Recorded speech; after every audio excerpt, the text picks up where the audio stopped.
that was good. It worked. It was good, clean. That was, it was cool. yeah, There were yeah. 4 of us. They were just constantly. Yeah. So hopefully that doesn't make your video.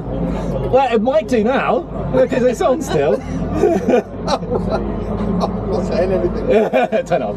Welcome to Radical Underdogs, and it is a bit of a better natured race, this one, compared to the last one, so sorry you don't get to see me shouting again at the end of the race, but if you haven't seen that one, that was the last one at Cadwell Park. We're at Silverstone though, at the International Circuit, 44 cars on the grid, we're around position 20, so right in the middle of the pack.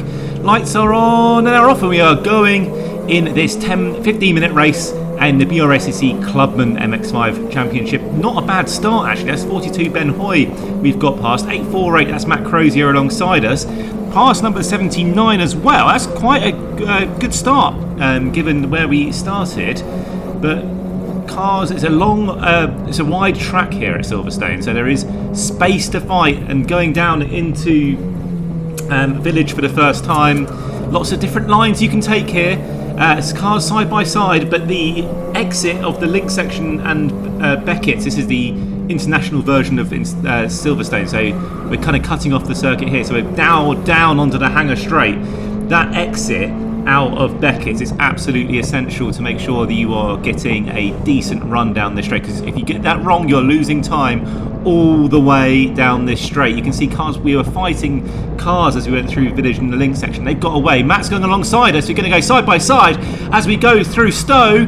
He's got the inside line. We're going to go run all the way and use the tarmac runoff area. Didn't know it's there, so you tend to use it, and people obviously use it on the first lap a bit more often than they would otherwise.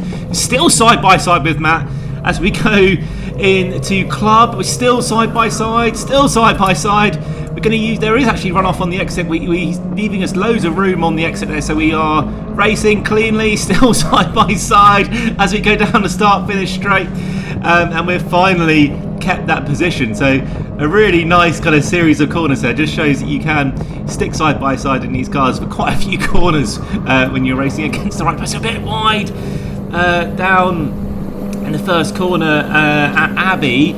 It's almost flat. No, it's a car off the circuit, and they're just rejoining just ahead of us, but not to his car number Harrison Leach in car number 79. We did slow up a little bit as we went through the link and Beckett's, but not so much as we lost any momentum. So we've kept that momentum and a decent gear change there as we go down the hangar straight for the second time. That going through the link and Beckett's in quite a nice order there. We managed to lose Matt behind us, so we are free to race as we go down into Stowe. See the cars up ahead are fighting, which means they are going to be side by side, which means we are going to be catching up as well. Like I said before, if you end up fighting in MX-5 racing, momentum is absolutely critical. So if you do end up fighting, it's really important that you don't lose too much time, because you'll lose time to the current race. I think that's Pete Smith going wide, and we've got another position, and you can see behind us Pete rejoining and cars scattering left and right. I think probably was safe rejoin, but Matt having to take a little bit of avoiding action. He had a nasty crash there last year, actual first ever race here at Silverstone, but that has meant that we are right up with the next group of cars, and we've left that group of cars behind us, which is really good news for this race. That's Austin Pegg in car number 86 in that red one. So Austin's up ahead.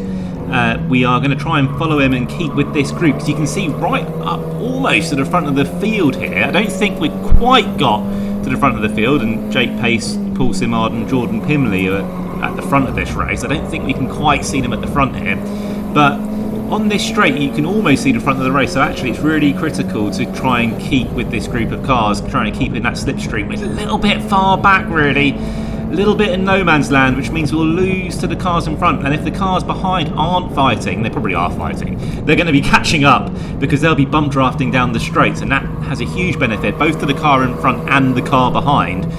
So if you haven't seen cars do that before, well, they're a bit more robust cars like MX-5. You can see I'm not happy with my performance here. I missed the apex once again down at Stones. I'm just desperately trying to keep up with this pack in front, because if I lose the slipstream, I'm not going to get my way back onto this, because I'm probably slightly the slower car here this weekend. So just desperately trying to keep up with the cars in front. Probably going to take a bit more speed than I did last time through Abbey. I did drop back before, so just a little bit of brakes. I'm going to go wide, out onto the marbles, and just brown trouser moment there, off on the inside of the circuit. All that gain, you can see that's Pete Smith going back past. Now that's Pete Smith already gone past. Now we're alongside number 42 Ben Hoy again, who we passed on the start. So we've lost that brilliant start. That was number 9 Jamie Turner, who's up ahead of us. Good thing there's not a wall there, because the car would have been into it. So good thing it's a nice wide circuit with loads of runoff, which is why I say Silverstone's a great track to do a track day. I mean, quite expensive for track days actually, Silverstone, but it is quite a good day to do, quite a good track to do a track day, because all that runoff you can see. If you get it badly wrong, you still actually are able to make it. That's Richard Cannon behind us, almost having a little nibble down the inside into Stowe. We gave him room on the inside, probably didn't need to actually, but we gave him loads of room on the inside at Stowe and missed the apex again at Stowe. I don't think I've hit that apex once on this race, and we're just trying to settle ourselves down a bit, because especially locking up the tyres, as I decided that I wasn't going to catch the car, probably did stress them a little bit, and the tyres probably are a bit overheated. I'm actually borrowing these tyres as well. So Matt Crozier, who was side by side with us earlier in the race, I'm borrowing a set of his tyres. This is the last race of this last round, but it's the next race is the last race of the season. This is the last round of the season. I didn't really want to buy new tyres because I might not be racing in this championship next year. So I didn't really want to buy another set of tyres. Our car's up ahead fighting, so I'm borrowing a set of Matt's tyres for this race. And I am going to do a little bit of an experiment. So I am going to try my old tyres next time on the next race. So this race I'm trying Matt's tyres, who have done maybe a couple of. Well, we're getting a bit close now. I'll come back to my tyre chat in a second. We're going to be alongside. See, dropping out the slipstream, he just hit that wall of air, and whilst we were gaining in the slipstream, suddenly wasn't gaining any more on Jamie Turner. Jamie Turner's going to go the outside of Ben Hoy. They're going to be fighting side by side. Nice clean racing up ahead as they go through Stowe. We're going to be picking up any pieces, if anything, they're still side by side as they go down into Club. Jamie's got the better line. He's got the inside line, so Ben's probably going to have to drop out of this, but no, he's managed. Yeah, he has. So he's managed to slot in behind, but not lose too much time. Although we've got quite a good exit here, and we're going to be right in the slipstream. You could actually hear the engine note of the car in front. So we actually changed gears slightly before, which means we are probably there's not enough straight really to get alongside, and there's not enough of a braking zone. And given what happened to me on the was it only the last lap? Well, given what happened to me last time out, I think it was 2 laps ago now, wasn't it? Well, given what happened there, I'm being a bit more cautious through Abbey than I probably need to be to be honest. My best lap here was a 1:23, and the guys at the front were doing 1:21, so about 2 seconds a lap we're behind at the guys at the front. So, as I say, go back to the tyre chat. Where was I? So I was borrowing a set of tyres from Matt, and these are the nice white wheels that I've got on the car for this race. And in the next race, I am going to be going back to the first tyres I bought way back at Brands Hatch.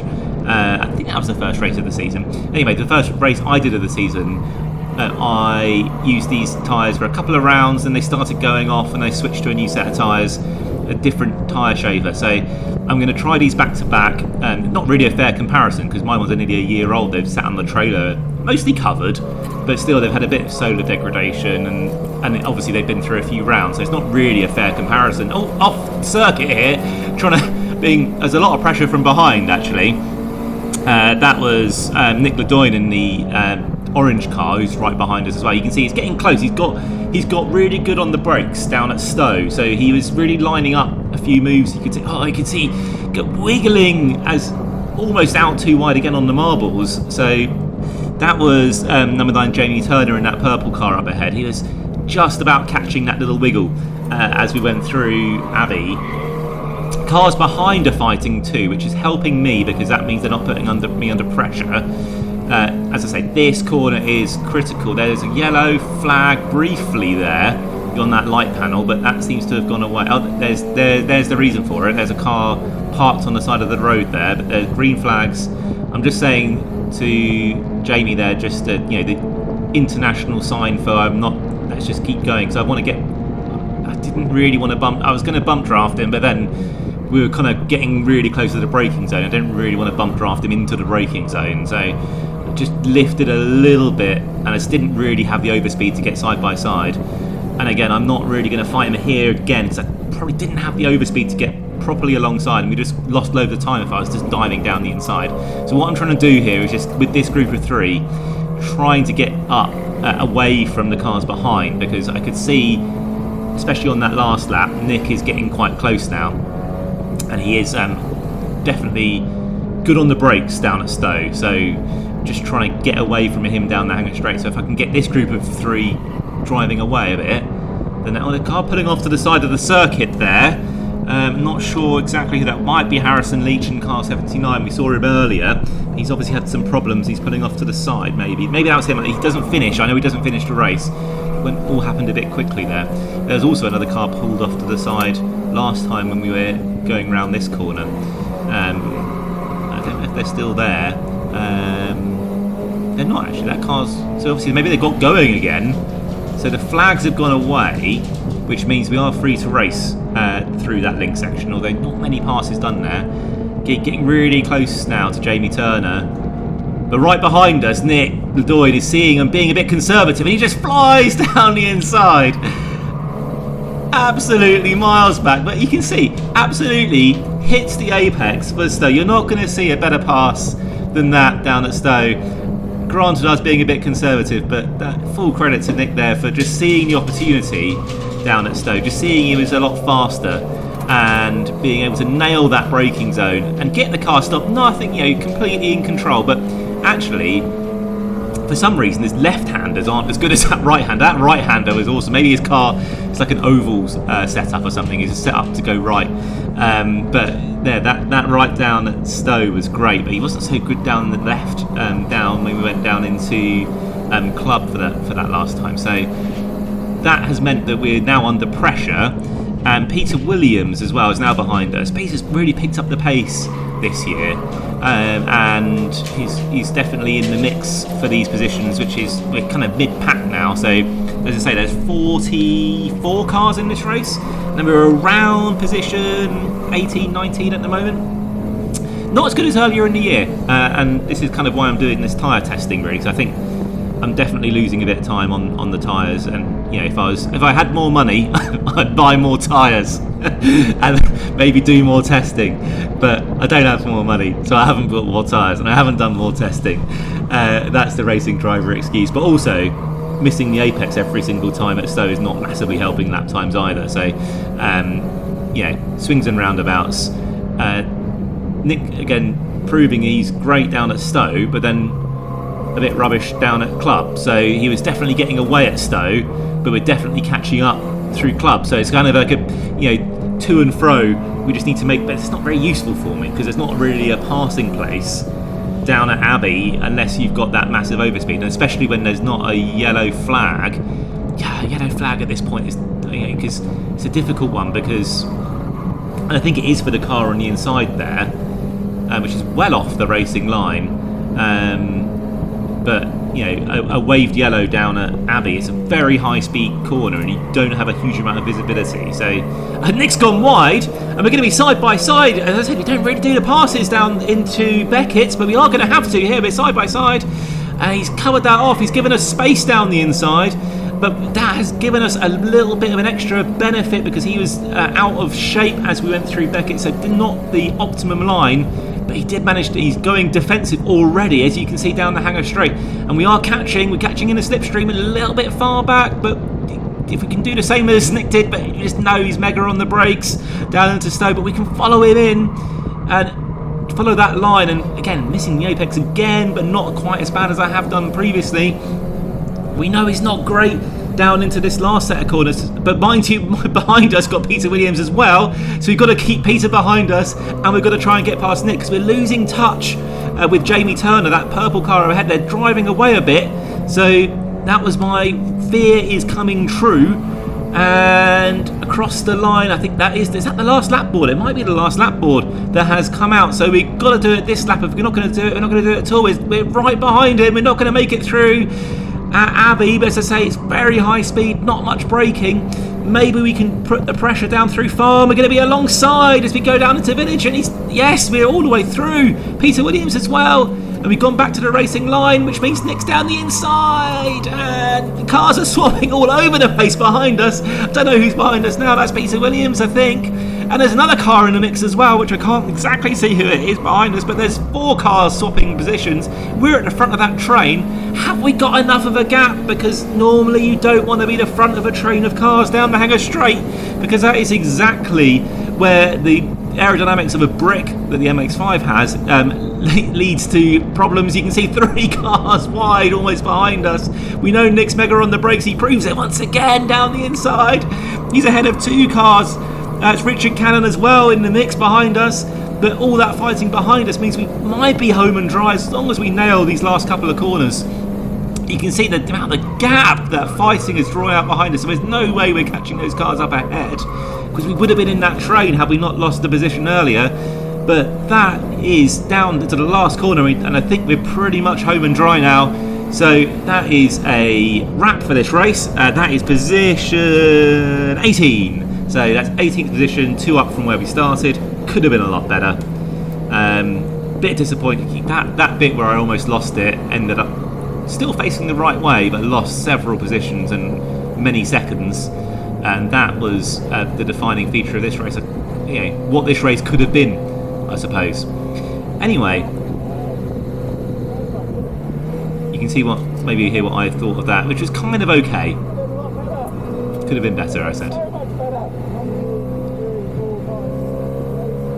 Counting the places I probably could have been, because if I stuck with that, six places I think I lost through that. So disappointed at what could have been, but nevertheless, good racing, and hope to catch you for the next one. Thanks very much for watching.